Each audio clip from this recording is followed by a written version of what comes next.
তব কথামৃতং তপ্ত জীবনং কবিভিড়িতং কলমশাপহং শ্রবণমঙ্গলম শ্রীমদাততং ভুবি গৃহন্তি যে হরিদাচনা। নমস্কার, অমৃতবাণী চ্যানেলে আপনাদের সকলকে স্বাগত। শ্রী শ্রী ঠাকুর, মা ও স্বামীজির রাতুল চরণে শতকোটি প্রণাম জানিয়ে শুরু করছি আমাদের আজকের পাঠ। কেশবের সহিত দক্ষিণেশ্বর মন্দিরে দ্বিতীয় পরিচ্ছেদ। এদিকে সংকীর্তনের আয়োজন হইতেছে, অনেকগুলি ভক্ত যোগ দিয়াছে। পঞ্চবটী হইতে সংকীর্তনের দল দক্ষিণ দিকে আসিতেছে। হৃদয় সিংহা বাজাইতেছেন, গোপীদাস খোল বাজাইতেছেন, আর দুইজন করতাল বাজাইতেছেন। শ্রীরামকৃষ্ণ গান ধরিলেন, হরিনাম নিঃশ্রে জীব যদি সুখে থাকবি বৈকুণ্ঠে যাবি, ওরে মোক্ষ ফল সদা পাবি। হরিনাম গুণে রে, যে নাম শিব জপেন পঞ্চমুখে, আজ সেই হরিনাম দিব তোকে। শ্রীরামকৃষ্ণ সিংহ বিক্রমে নৃত্য করিতেছেন। এইবার সমাধিস্থ হইলেন। সমাধিভঙ্গের পর ঘরে উপবিষ্ট হইয়াছেন। কেশব প্রভৃতির সহিত কথা কহিতেছেন, সর্বধর্ম সমন্বয় কথা। ঠাকুর বলছেন, সব পথ দিয়েই তাকে পাওয়া যায়। যেমন তোমরা কেউ গাড়ি, কেউ নৌকা, কেউ জাহাজে করে, কেউ পদব্রজে এসেছ, যার যাতে সুবিধা, আর যার যা প্রকৃতি সেই অনুসারে এসেছ।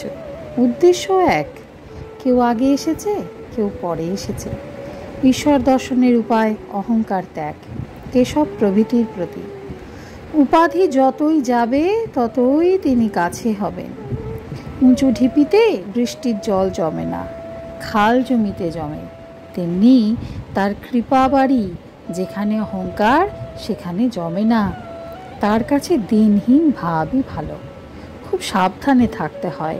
এমনকি কাপড় চোপড়েও অহংকার হয়।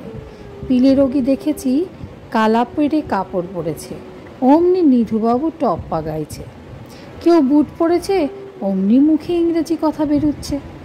সামান্য আধার হলে, গেরুয়া পড়লে অহংকার হয়, একটু ত্রুটি হলে ক্রোধ অভিমান হয়। ভোগান্ত, ব্যাকুলতা ও ঈশ্বর লাভ। ঠাকুর আরও বলছেন, ব্যাকুল না হলে তাকে দেখা যায় না।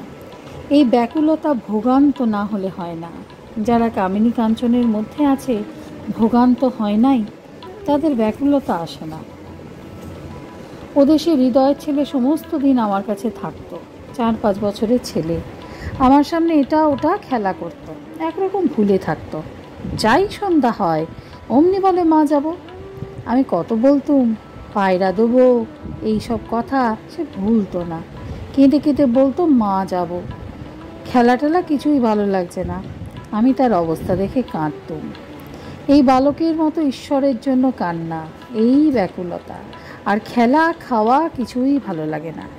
ভোগান্তে এই ব্যাকুলতা ও তার জন্য কান্না। সকলে অবাক হইয়া নিঃশব্দে কথা শুনিতেছেন। সন্ধ্যা হইয়াছে, ফরাস আলো জ্বালিয়া দিয়ে গেল। কেশব প্রভৃতি ব্রাহ্মভক্তগণ সকলে জলযোগ করিয়া যাইবেন। খাবার আয়োজন হইতেছে। কেশব সহাস্যে, আজও কি মুড়ি? শ্রীরামকৃষ্ণ সহাস্যে, হৃদু জানে।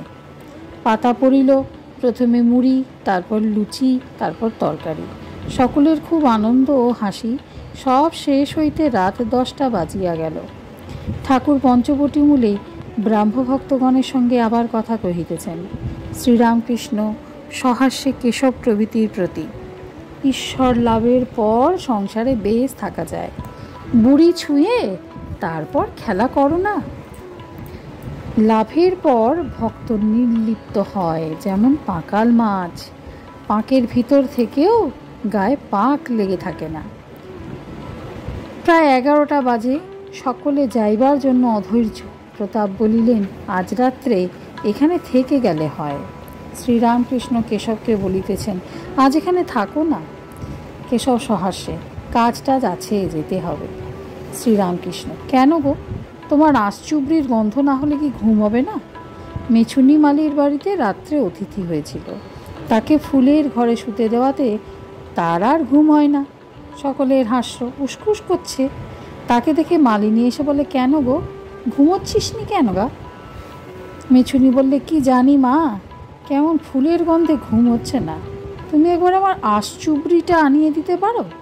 তখন মেছুনি আঁশচুবড়িতে জল ছিটিয়ে সেই গন্ধ আঘ্রাণ করতে করতে গভীর নিদ্রায় অভিভূত হলো। সকলের হাস্য।